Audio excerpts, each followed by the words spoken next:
శుక్లాంబరధరం విష్ణుం శశివర్ణం చతుర్భుజం ప్రసన్నవదనం ధ్యాయేత్ సర్వవిఘ్నోపశాంతయేత్. గురుర్బ్రహ్మా గురుర్విష్ణుః గురుర్దేవో మహేశ్వరః గురుః సాక్షాత్ పరబ్రహ్మ తస్మై శ్రీగురవై నమః. వ్యాసాయ విష్ణురూపాయ వ్యాసరూపాయ విష్ణవే నమో వై బ్రహ్మనిధయే వాసిష్ఠాయ నమో నమః. కూజంతం రామ రామేతి మధురం మధురాక్షరం ఆరుహ్య కవితాశాఖాం వందే వాల్మీకికోకిలం. శ్రుతిస్మృతిపురాణానాం ఆలయం కరుణాలయం నమామి భగవత్పాదశంకరం లోకశంకరం. వాగర్ధావివ సంపృక్తౌ వాగర్ధప్రతిపత్తయే జగతః పితరౌ వందే పార్వతీపరమేశ్వరౌ. సూక్తిం సమగ్రేతున స్వయమేవ లక్ష్మీః శ్రీరంగరాజమహిషీమధురైః కటాక్షైః వైదగ్ధ్యవర్ణగుణగుంభనగౌరవైర్యాం కండూలకర్ణకుహరాः కవయోధయంతి. హైమోర్ధ్వపుండ్రమజహన్మకుటం సునాసం మందస్మితం మకరకుండలచారుగండం బింబాధరం బహుళదీర్ఘకృపాకటాక్షం శ్రీవేంకటేశముఖమాత్మనిసన్నిధత్తాం. విమలపటీ కమలకుటీ పుస్తకరుద్రాక్షసస్తహస్తపుటీ కామాక్షి పక్ష్మలాక్షి కలితవిపంచీ విభాసి వైరించి. మనోజవం మరుతతుల్యవేగం జితేంద్రియం బుద్ధిమతాం వరిష్టం వాతాత్మజం వనరయూధముఖ్యం శ్రీరామదూతం శిరసా నమామి. ఆపదామపహర్తారం దాతారం సర్వసంపదాం లోకాభిరామం శ్రీరామం భూయో భూయో నమామ్యహం. హరి ఓం. పరమేశ్వర స్వరూపైన సభకి నమస్కారం. హరి ఓం. నేను ఈ మధురవాడ ప్రాంతానికి అష్టలక్ష్మీ దేవాలయానికి రావడం ఇదే ప్రప్రథమం. కానీ ఇక్కడ ఉండేటటువంటి వాతావరణం, ఈ దేవాలయం యొక్క దివ్యమైన శోభ చూసిన తరువాత నిజంగా పరదేవత యొక్క నిర్హేతుక కృపాకటాక్ష వీక్షణమే నన్ను ఇవాళ ఇంత గొప్ప రోజున శ్రవణమాసపు శుక్లపక్ష శుక్రవారం వరలక్ష్మీ వ్రతానికి సంబంధించినటువంటి నైమిత్తిక తిథి యొక్క ప్రదోష సమయమునందు పరదేవత ఈ ప్రాంగణమునందు కూర్చుని 4 మాటలు చెప్పగలిగినటువంటి మహద్భాగ్యాన్ని కృపచేసి నన్ను తరింపచేసింది అన్న భావన కలిగింది. మీ వంటి సౌజన్యమూర్తులు భక్తుల ఎదుట పరదేవతా స్వరూపమైనటువంటి లలితాపరాభట్టారికా వైభవం గురించి 4 మాటలు చెప్పడం చాలా అదృష్టం. అయితే ఇవాళ జరిగేటటువంటి నైమిత్తిక తిథిని దృష్టిలో పెట్టుకుని నేను ఒక ప్రత్యేక విషయాన్ని ప్రస్తావన చేస్తాను లలితా వైభవంగానే. మనం ఇవాళ వరలక్ష్మీ వ్రతం చేశాం. వరలక్ష్మీ వ్రతం యొక్క ప్రధాన ప్రయోజనమేమి అంటే సౌభాగ్యము నిలబెట్టుకొనుట, పుత్రపౌత్రాభివృద్ధిని పొందుట. సౌభాగ్యము అన్న అంతర్భాగమే పతిస్థానము దీర్ఘాయుష్మంతుడై నిలబడుట, ఇల్లు సకల సమృద్ధితో ఉండుట. సకల సమృద్ధి అన్న మాటకు అర్థం మీరు జాగ్రత్తగా అర్థం చేసుకోవలసి ఉంటుంది. రామాయణం బాలకాండలో నా కుండలి నామకుటి నాస్రగ్వి నాల్పభోగవాన్ అంటారు వాల్మీకి మహర్షి. నాల్పభోగవాన్ అంటే అల్పభోగము లేనివాడు లేడు, అంటే అల్పభోగమే అనుభవించేవాడు ఎవడు లేడు. అయోధ్య పట్టణం అల్పభోగం అంటే తక్కువ భోగం అంటే ఏమంటే అందరూ ఐశ్వర్యవంతులా కాదు. అల్పభోగము అన్న మాటకు అర్థం ఏమిటంటే ఎవ్వరూ అసంతృప్తి ఉన్నవాళ్ళు లేరు. పరమేశ్వరుడు ఏది ఇచ్చాడో దానితో తృప్తిగా జీవించగలిగిన వారే తప్ప నాకింకా ఈశ్వరుడు ఏదో ఇవ్వలేదని ఏడిచేవాళ్ళు ఉన్న భూమి కాదు. అది అయోధ్య పట్టణం యొక్క విశేషం. సౌభాగ్యము అన్న మాటకి యథార్థమైన అర్థమేది అంటే తృప్తిని పొందుట. ఆ తృప్తి పొందనప్పుడు ఇన్నిస్తే తృప్తి. వైదికంగా అడగవలసినవి కొన్ని ఉంటాయి. సంతానం ఆరోగ్యంగా చక్కగా ఉండాలి, భర్త దీర్ఘాయుష్మంతుడై ఆరోగ్యంగా తన 5వ తనం నిలబడాలి. ఇవి కోరుకోవడం దోషం కాదు. ఐశ్వర్యంలో ఎంత ఉంటే తృప్తి అంటే దానికి ఏమీ హద్దేమీ లేదు. కాబట్టి పరదేవత యొక్క స్వరూపమైనటువంటి వరలక్ష్మీదేవి ఇవాల్టి రోజున చేసేటటువంటి వరలక్ష్మీ వ్రతం చేత ప్రీతురాలై ఆ తల్లి సౌభాగ్యాన్ని సంతానాన్ని చక్కగా కాపాడేటటువంటి లక్షణము కలిగినటువంటి విశేష తిథి. ఆ వరలక్ష్మీ వ్రతానికి సంబంధించినటువంటి పవిత్రమైన రోజు కనుక తత్సంబంధం ఉండేటటువంటి విషయాన్ని నేను లలితాపరా భట్టారికా స్వరూపం గురించి మనవి చేస్తాను. సువాసిని స్వరూపమునకుండేటటువంటి ప్రధానమైన లక్షణమేమి అని ఒక ప్రశ్న. సువాసిని అంటే సువాసిని సువాసిన్యర్చన ప్రీత అని లలితాపరా భట్టారికా స్వరూపానికి 2 నామాలు. సువాసిని ఆమె, సువాసినిగా ఈ లోకమునందున్నటువంటి స్త్రీలు. సువాసిన్యర్చన ప్రీత, అటువంటి సువాసినుల చేత అర్చింపబడుట యందు ప్రీతి పొంది ఉండేటటువంటి తల్లి. సువాసిని అన్న మాటకు అర్థం కేవలముగా వివాహమైనటువంటి స్త్రీ అన్నది మాత్రమే అర్థం చెప్తే, నిర్వచనం చెప్తే అది సంకుచితమవుతుంది, దాని పరిధి తగ్గించినట్లు అవుతుంది. సువాసిని అన్న మాటకి యథార్థమైనటువంటి అర్థం కేవలం పెళ్ళైపోయిన ఆడది అని కాదు. ఇప్పుడు శారదానవరాత్రులు వస్తున్నాయి, ఇంకా ఆశ్వీజ మాసం కొద్ది రోజుల్లో. అప్పుడు సువాసిని పూజ అని చేస్తారు ప్రత్యేకంగా. ప్రతిరోజు సువాసిని పూజ, బాల పూజ ఉంటాయి, కుమారి పూజ. అందులో సువాసిని పూజ చేసేటప్పుడు చాలా చోట్ల లక్ష్మీదేవి యొక్క నామములతో కానీ లలితాష్టోత్తరం కానీ చేస్తూ ఉంటారు. కానీ అది కాదు, కల్పం అలా లేదు. సువాసిని పూజ చేసేటప్పుడు సువాసిని పూజకి సంబంధించిన నామములనే చదవాలి. సువాసిని పూజలో ఈ లోకమునందు వివాహమైనటువంటి ఒక గృహిణి ఎందుచేత పూజ పొందడానికి అర్హురాలైందో తద్విశేషములను సమన్వయం చేస్తూ నామములు చెప్తారు. ఆ నామముల చేత ఆమె పూజార్హత పొందినది అన్న విషయం మీకు అర్థమవుతుంది. పరదేవత సువాసిని, పరదేవతా లక్షణము ప్రకాశించినటువంటి గృహిణి సువాసిని. ఏమిటి దాని అర్థం అంటే, సువాసినికి కేవలముగా మంగళసూత్రం, నల్లపూసలు, మట్టెలు, సిగలో పువ్వులు, చేతికి గాజులు, చెవికి తాటంకములు ఇవే ప్రధానం కాదు. కొన్ని గుణములు ప్రధానములై ఉంటాయి. అందులో మొట్టమొదటిది ఏది అంటే పతిభక్తి కలిగినటువంటిదై ఉండాలి. రెండవది బంధుజనుల యందు విశేషమైనటువంటి ప్రీతి కలిగినదై ఉండాలి. అన్నదానం చెయ్యడంలో, ఇంటికొచ్చినటువంటి అతిథికి అన్నం పెట్టడంలో అన్నపూర్ణాస్వరూపము యొక్క అంశని పొందినదై ఉండాలి. ధర్మమునందు విశేషమైనటువంటి అనురక్తి కలిగినదై ఉండాలి. పెద్దల చేత మన్నన చేయబడినటువంటి నడవడి కలిగినదై ఉండాలి. అందుకే సీతమ్మ గురించి చెప్తూ వాల్మీకి రామాయణం సుందరకాండలో ఆ తల్లి ఎంత గొప్పది అంటే మాన్యాగురు వినీతస్య అంటారు వాల్మీకి మహర్షి. ఆమె పెద్దల చేత పొగడబడినటువంటి నడవడి కలిగినటువంటి తల్లి, అంచేత పెద్దల చేత అభినందింపబడినదై ఉండాలి. అటువంటి లక్షణములు కలిగి ఉన్నదైతే ఆమె సువాసిని పూజ పొందుటకు అర్హురాలు. కేవలము పెళ్ళైపోయిందండి అందుకుని తీసుకొచ్చి సువాసిని పూజకి కూర్చోపెడతాను అంటే నాకేం అభ్యంతరం లేదు, కానీ శాస్త్రం అలా అంగీకరించదు. కేవలం పెళ్ళవడం సువాసినిత్వం కాదు, పెళ్ళి అయిన తరువాత ఈ గుణములను పొంది ఉండడం సువాసినిత్వం. ఆమె పుత్రపౌత్రాభివృద్ధి యందు అనురక్తి కలిగినదై ఉండాలి. నేను కొడుకుల్ని మనవల్ని చూడాలనేటటువంటి ఉత్సాహము కలిగినదై ఉండాలి. ఈ లక్షణములు ఉంటేనే సువాసిని.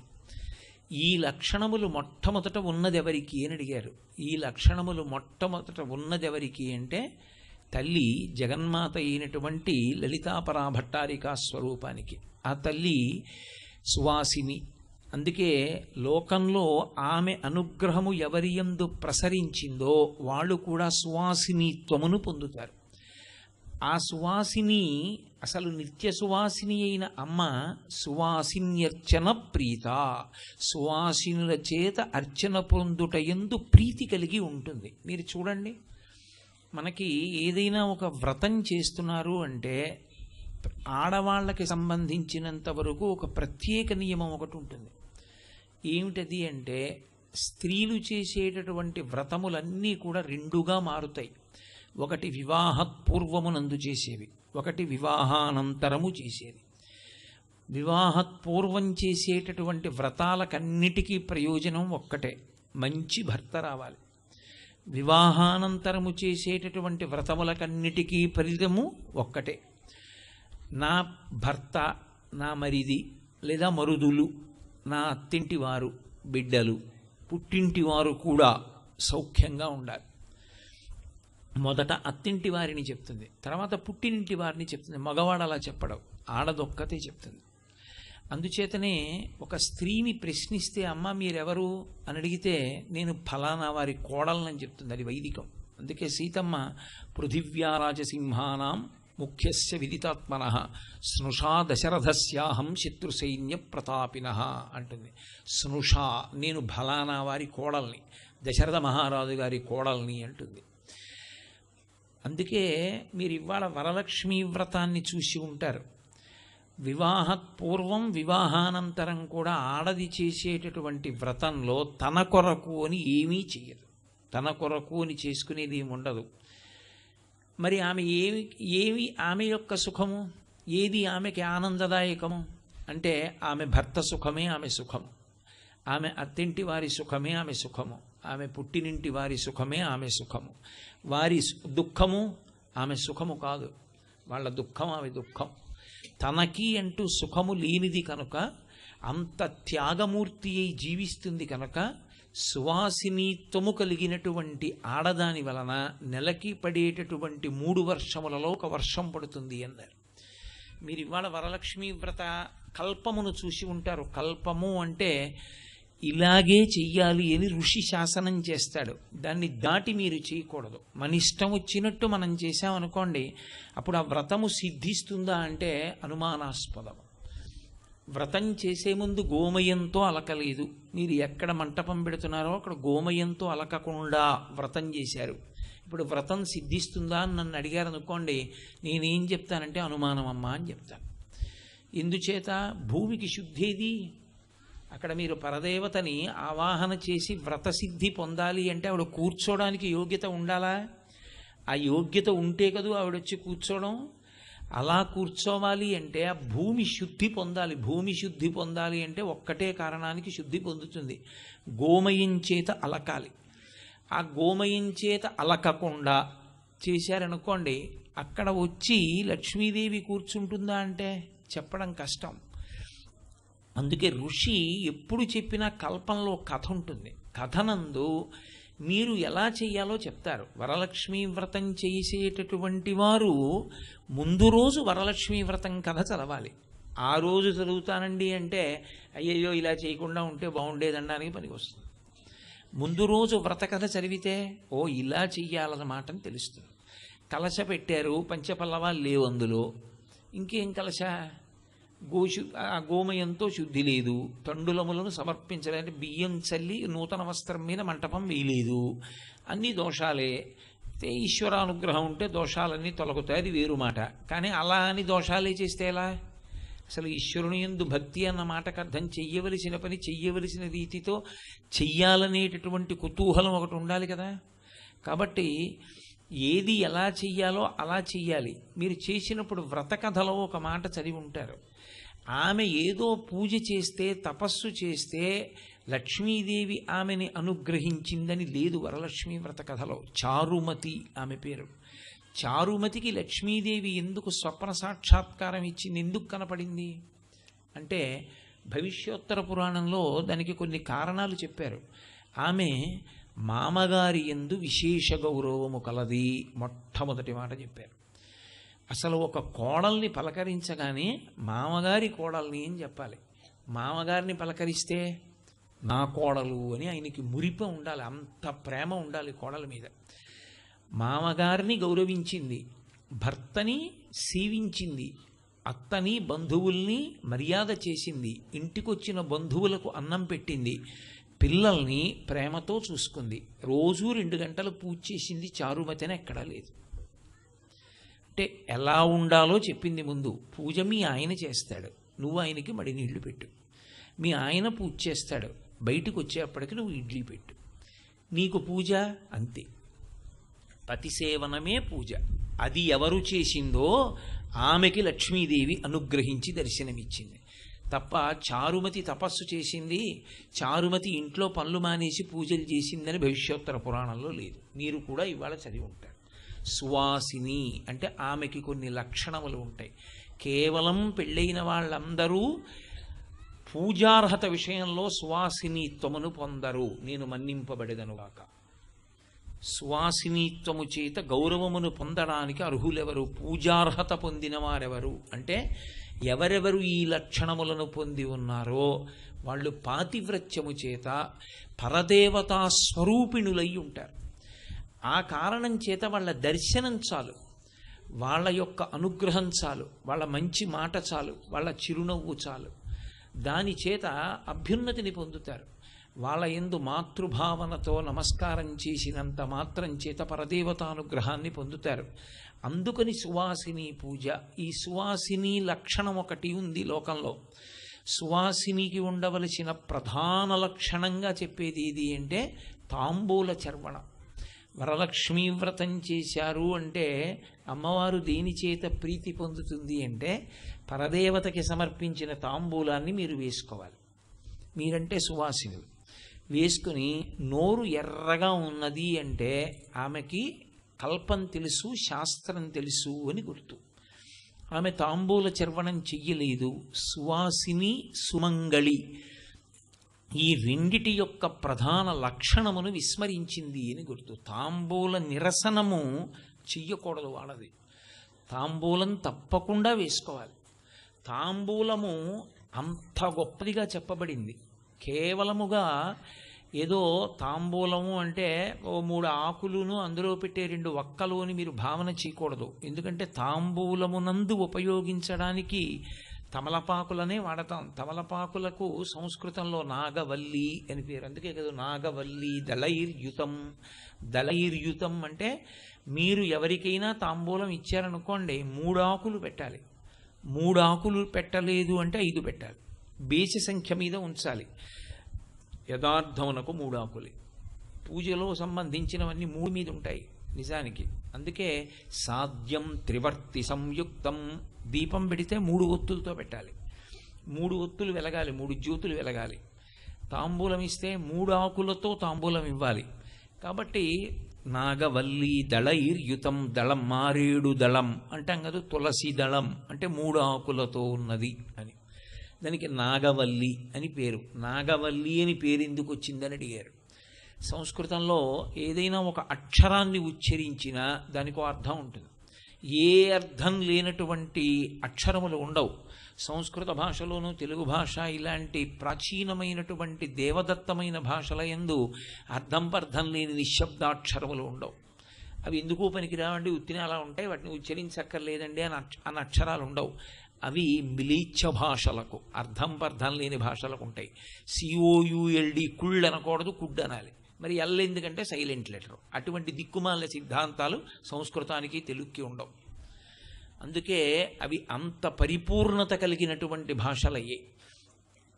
అందుకే పరమేశ్వర ఆరాధనము కూడా సంస్కృత భాష ఎందే, సంస్కృతంలోనే చేస్తారు.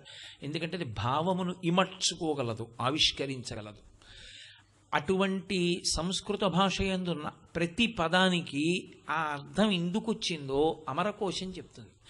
అమరకోశం సంస్కృతానికి సాధికారిక గ్రంథం. అమరకోశము అంటే అమరము సంస్కృతము, అందుకని దాని యొక్క అర్థములు చెప్పిన కోశము కాబట్టి అమరకోశం అనుకోకూడదు. అమరసింహుడు జైనుడు. ఆయన శంకర భగవత్పాదాచార్య స్వామి వారితో వాదన చేసి ఓడిపోయాడు. ఓడిపోతే ఆయనకి చాలా బాధ కలిగింది. అరే, నేను శంకరులతో వాదనలో ఓడిపోయానని తాను రచించిన గ్రంథములన్నీ అగ్నిహోత్రంలో పడేశాడు. శంకరాచార్యులు వారు ఉదారులు. వారు అక్కర్లేని విషయాల్ని ఏవో పట్టించుకుంటూ ఉండడం, పనికొచ్చే విషయమైనా పాడు చేయడం, అటువంటివి శంకరులు చెయ్యరు. అందుకే వారు పరుగు పరుగున వెళ్ళి అమరసింహుణ్ణి అడిగారు, ఈ అమరకోశాన్ని కాల్చకు, అది సంస్కృత భాష యందు సాధికారిక గ్రంథం, దాన్ని ఉంచమని చెప్పారు. శంకర భగవత్పాదుల అనుగ్రహంతో బట్టకట్టింది అమరకోశం. అందుకే అమరకోశంలో ఏం చెప్తారో అది తీర్పు. అమరకోశంలో నాగవల్లి అన్న మాటకి అర్థం చెప్పారు. ఐరావతాన్ని తీసుకెళ్ళి ఒక కంబమునకు అంటే ఒక స్తంభానికి కడతారు దేవలోకంలో. ఎంత ఐరావతమైనా అది ఏనుగే కదండి మరి, అందుకని దాన్ని ఒక స్తంభానికి కడతారు. అయితే అది పాలసముద్రము నుండి పుట్టింది, ఐశ్వర్యహేతు. అందుకని దాని శరీరమునకు ఉరుసుకున్నటువంటి గొలుసు కట్టబడినటువంటి స్తంభమునకు చైతన్యము కలిగింది.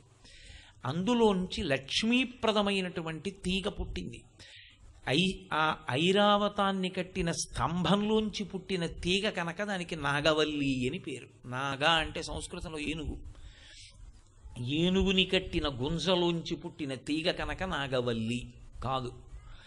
నాగవల్లి అంటే నాగలోకము నుండి తీసుకురాబడినది అని ఒక అర్థం. నాగలోకం సమస్తమైనటువంటి సిద్ధులకు ఆలవాలము, మహదైశ్వర్యాన్ని కల్పించగలదు. అందుకే మీరు ఎప్పుడైనా పురాణాల్లో చూస్తే నాగలోకానికి వెళ్ళి తిరిగి వచ్చాడు అంటే అతను ఏదో విశేష సిద్ధిని పొందుతాడు. మహాభారతంలో భీముడు వెళ్ళొస్తాడు, విశేష సిద్ధిని పొందుతాడు. అది నాగలోకము నుండి తేబడినది. కాబట్టి ఇప్పుడు ఆ నాగవల్లి, ఆ తమలపాకుకి ఒక ప్రత్యేకత ఉన్నది. తమలపాకుకున్న ప్రత్యేకత ఏమిటి అన్న విషయంలో పౌరాణికమైన విషయాలని అలా ఉంచండి. ఈ మధ్య కాలంలో ఐఐటి ఖర్గపూర్లో 2 విద్యార్థులు దాని మీద రీసెర్చ్ చేశారు. రీసెర్చ్ చేసి అసలు ఆ తమలపాకు వైభవం ఏమిటో నెట్లో పెట్టారు వాళ్ళు. అందులో ఆ తమలపాకు యొక్క విశేషాల గురించి వాళ్ళు చెప్పిన విషయాలు చదివితే ఋషులు ఇందుకు చెప్పారా అని తెల్లబోతాం. తమలపాకు నవిలినప్పుడు దానిలో విశేషమైనటువంటి ఔషధీ లక్షణం ఉంటుంది. అది చాలా ఎక్కువగా సూక్ష్మాంగ జీవులు పుట్టేటటువంటి ప్రదేశాలలో ఒకటి నోరు. పరమేశ్వరుడు అదే నోటిలో వ్యాధి నిరోధకత్వాన్ని కల్పించగలిగినటువంటి దివ్యమైనటువంటి ఒక పదార్థము, ఊరే శక్తిని కూడా పెట్టాడు. లాలాజలము. లాలాజలం అది చాలు. అందులో మ్యూకస్ టైలిన్ అని 2 పదార్థాలు ఉంటాయి. సరే, ఇప్పుడు నేను అవన్నీ చెప్పడం మర్యాద అంటే, మ్యూకస్ తిన్న పదార్థం జారిపోయేటట్టుగా చేస్తుంది జిగురుగా. టైలిన్ అని ఒక పదార్థం, అది సూక్ష్మాంగ జీవుల్ని చంపుతుంది. అసలు నిజానికి చప్పరించండి అని ఎందుకంటారంటే ఎక్కువ లాలాజలం ఊరడానికి. ఎంత లాలాజలం ఊరితే అంతగా సూక్ష్మాంగ జీవులు మరణిస్తాయి. ఇందులో మీరు ఏదైనా నోట్లో పదార్థాన్ని వేసుకున్నప్పుడు దవడలలోంచే నిత్తుట్లోకి వెళ్ళేవి కొన్ని, మీరు మింగిన తరువాత జీర్ణాశయం గుండా రక్తంలోకి వెళ్ళేవి కొన్నిగా విభాగం పొందే. అందులో తమలపాకుకున్న గొప్పతనం ఏమిటంటే దాన్ని నవిలినప్పుడు దానిలో ఉండేటటువంటి వ్యాధి నిరోధక శక్తి కడుపులోకి వెళ్ళి ప్రేగుల గుండా, నిత్తురు గుండా వెళ్ళవలసిన అవసరం లేకుండా దవడల గుండా లోపలికి వెళ్ళిపోతుంది. అందుకని అది సూక్ష్మాంగ జీవుల్ని చంపుతుంది, లాలాజలం ఎక్కువగా ఊరేటట్టు చేస్తుంది. నేను ఈ మధ్యనే ఒక డాక్టర్ గారిని అడిగా, అందులో చదివి ఇది నిజమేనా అని. అంటే ఆయన యథార్థమేనండి ఏం చెప్పారు నాతో.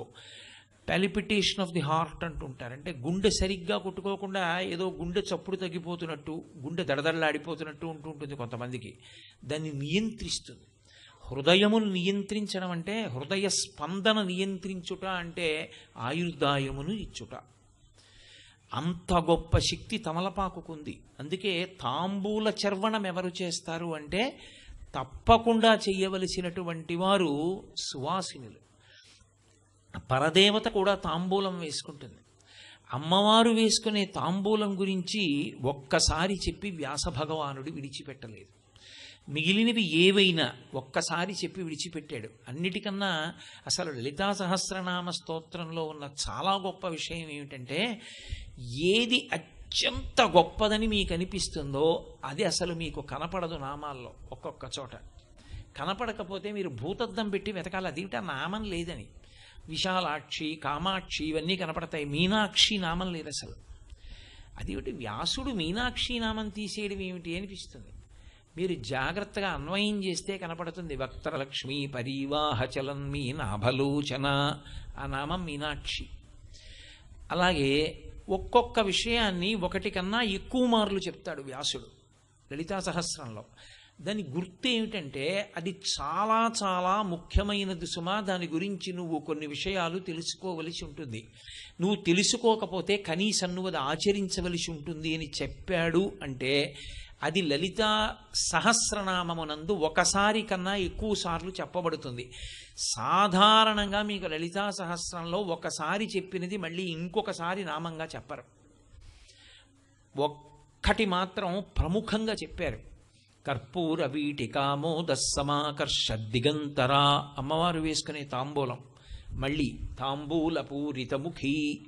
అమ్మవారి యొక్క ముఖి అంటే ముఖం అనుకోకూడదు. సంస్కృతంలో వదనం ముఖం. వదనం అంటే ముఖము, ముఖం అంటే నోరు, రెండిటికి సంస్కృతంలో ఒకటే మాట వాడతారు. కాబట్టి తాంబూల పూరిత ముఖి అంటే ఎప్పుడు తాంబూల చర్వణం చేస్తున్నటువంటి నోటితో ఉంటుంది. ఎందుకు అలా ఉండడం అంటే పరదేవత ఎవరినైనా చాలా విశేషమైనటువంటి అనుగ్రహమును ఇవ్వాలి అని సంకల్పం చేసింది అనుకోండి, ఆవిడ ఇచ్చే ప్రసాదం ఏమిటో తెలుసా? ఆవిడ పాయసాలు పెట్టడం అవి చేయదు. పాయసం పెట్టడం దేని కొరకు అంటే అన్నతృప్తిని కల్పించడానికి. మీకు శరీరమునందు అన్నం లోటు రాకుండా ఉండడానికి పాయస పాత్ర పట్టుకుంటుంది. ఉభౌ దర్వీ కుంభౌ మణిగణక సంభావిత గుణౌ దదానా పాణిభ్యామృతరస మృష్ణాన్న కలితౌ కలాఢ్యా కళ్యాణీ కలిత సదనా శ్రీ గిరసి శిరసస్యసౌ భ్రామర్యంబా రచయితుమదిష్టార్థ విభవం అంటారు భ్రమరాంబాదేవి గురించి. అలాగే అన్నపూర్ణాస్వరూపం కాశీలో ఒక చేత్తో బంగారు పాత్ర పట్టుకుని తెడ్డు పట్టుకుని ఆవిడ వడ్డిస్తుంది. ఆవిడ అన్నం పెడుతుంది. అందుకే అన్నపూర్ణే సదాపూర్ణే శంకర ప్రాణవల్లభే అన్నారు శంకరాచార్యుల వారు. ఆ తల్లి అన్నం పెడుతుంది. తాంబూల ప్రసాదం ఇచ్చింది అంటే చాలా విశేషమైనటువంటి అనుగ్రహాన్ని కృప చెయ్యాలని అనుకున్నప్పుడు మాత్రమే ఆవిడ నవ్వులుతున్నటువంటి తాంబూలపు పిడచ తీసి పెడుతుంది. మీరు జాగ్రత్తగా గమనించండి, లోకంలో ఎప్పుడైనా సరే ఉచ్ఛిష్టము దూష్యము. ఉచ్ఛిష్టము అంటే ఎంగిలి. అది నేను నోట్లో నవ్వులుతున్నది పెట్టక్కర్లేదు. ఒక పాత్రలో కొంత నేను తిని మీకు పెట్టాను అనుకోండి, అప్పుడు ఉచ్ఛిష్టం పెట్టారు అంటారు. అంటే ఎంగిలి పెట్టినట్టే లెక్క. ఎవరి ఎంగిలి చాలా అనుగ్రహపాత్రము? ఈశ్వరుడు యొక్క ఎంగిలి. ఈశ్వరుడు కంటితో అలా చూసినా అది ఎంగిలే. అసలు మనం రోజూ చేసేటటువంటి నివేదన ఈశ్వరుడు స్వీకరించడు. ఆయన తింటాడని మీరు భావన చేయకూడదు అంటే భావనామాత్ర సంతుష్టాయి నమః తింటోందనుకునే పెట్టాలి. కానీ ఆయన తినడు, అది ఆయన మర్యాద. ఆయన ఏం చేస్తాడంటే ప్రీతితో కళ్ళు విప్పి చూస్తాడు అలా పదార్థం వంక. ఆయన అలా ప్రీతి పొందాలంటే మీరు భక్తితో పెట్టాలి. ఎందుకంటే ఏ పదార్థము మీరు సృష్టిలో మీరు తెచ్చినవి కావు, అన్నీ ఆయనవి. ఆయనకి పెట్టేటప్పుడు భక్తితో పెట్టాలి. అందుకే పత్రం పుష్పం ఫలం తోయం యోమే భక్త్యా ప్రయచ్చతి. ఏది నేను సృష్టించిందే, కానీ భక్తితో పెట్టు తింటానన్నాడు పరమేశ్వరుడు. భక్తితో ఇవ్వగలిగితే ఆయన చూస్తాడు అలాగా. ఆయన తినాలంటే ఒక్కటే మార్గం ఉంది, యాగం చేయడమే. యజ్ఞం చేస్తే యజ్ఞమునందు అంతర్భాగము హోమము. హోమమునందు స్వాహ అన్న శబ్దంతో హవిస్సుని సమర్పణం చేస్తారు. సమిధ, నెయ్యి, హవిస్సు, చెరువు అంటారు. ఈ మూడిటిని ఇస్తారు అగ్నిహోత్రంలో. మీరు ఎవరి పేరు చెప్పి స్వాహాకారం పలికారో ఆ దేవత దాన్ని తింటారు. అందుకే వర్షమునకు కారణం ఏది అంటే హోమమే. యజ్ఞము చేస్తే వర్షం పడుతుంది, ఎందుకంటే దేవతలు సంతోషిస్తారు, వాళ్ళ కడుపు నిండుతుంది. అది ఈశ్వరుని యొక్క నియామకం. మన కడుపులు నిండడానికి దేవతల కడుపు నింపాలి.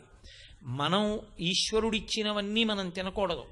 మనం హోమం చేసి అందరం కలిసి ఆ హోమకుండంలో ఏదైనా వేశామనుకోండి, దేవతలు పుచ్చుకుంటారు. అందుకే ఒక దేవాలయానికి వెళ్ళినప్పుడు ఆ దేవాలయం యొక్క వైభవాన్ని 2 కారణాల చేత నిర్ణయం చేస్తారు. ఒకటి, యజ్ఞశాల ఉన్నదా, యాగశాల ఉందనుకోండి, ఇక్కడ ఏమైనా జరుగుతుందా అని అడుగుతారు. ప్రతిరోజు ఇక్కడ గణపతి హోమం జరుగుతుందండి అన్నారనుకోండి, ఆ దేవాలయం మీరు నిత్య దర్శనం చెయ్యవచ్చు. ఆ దేవాలయంలో మీరు కొంతసేపు కూర్చోవచ్చని గుర్తు. ఎందుకంటే అక్కడ మీరు ఏది చేసినా దేవతానుగ్రహం పొందుతారు. కారణం ఏమిటో తెలుసా? తినాలంటే రావాలి, వచ్చాక కూర్చోవాలి. అందరూ ఒక్కసారి కలియబడి తింటే అసహ్యంగా ఉంటుంది. కూర్చోవాలి, కూర్చుంటే పిలుస్తారు, ఒక్కొక్కళ్ళని పిలిచి పెడతారు. దేవతలు కూడా అంతే, యజ్ఞశాలకు వచ్చినప్పుడు కూర్చుంటారు. ఒక్కొక్కరి పేరు పిలిచి స్వాహాకారంతో ఇస్తే లేచి వచ్చి పుచ్చుకుంటారు. రామాయణంలో బాలకాండలో చెప్తారు, ఇష్టింతేహం కరిష్యామి పుత్రీయాం పుత్రకారణాత్ అధర్వశిరసి ప్రోక్తై అంటాడు దశరథుడు. నేను ఇష్టి చేస్తానంటాడు. దేవతలందరూ వచ్చి కూర్చుంటారు. అప్పుడు బ్రహ్మగారితో మాట్లాడారు. కాబట్టి దేవతలు వస్తారు. ఎక్కడ యజ్ఞశాల ఉన్నదో అక్కడ దేవతలు వచ్చి కూర్చునే భూమి అని గుర్తు. వాళ్ళు అన్నం తిన్న ప్రదేశం కాబట్టి దేవతలకు ఒక లక్షణం ఉంటుంది. వాళ్ళు ఏది పుచ్చుకున్నా మీకు ప్రతిఫలం ఇవ్వకుండా వాళ్ళు వెళ్ళరు. అది వాళ్ళకి నియమం. వాళ్ళు తప్పకుండా ఏదో ఒకటి ఇస్తారు మనకి. అందుకే మీరు చూడండి, నాకెందుకండి అన్నా సరే వాళ్ళు ఊరుకోరు, ఏదో ఒకటి ఇస్తారు. అదే కొంప ముంచేసింది కూడా లోకంలో. కుంతీదేవి చాపల్యంతో పిలిచింది సూర్యభగవానుణ్ణి.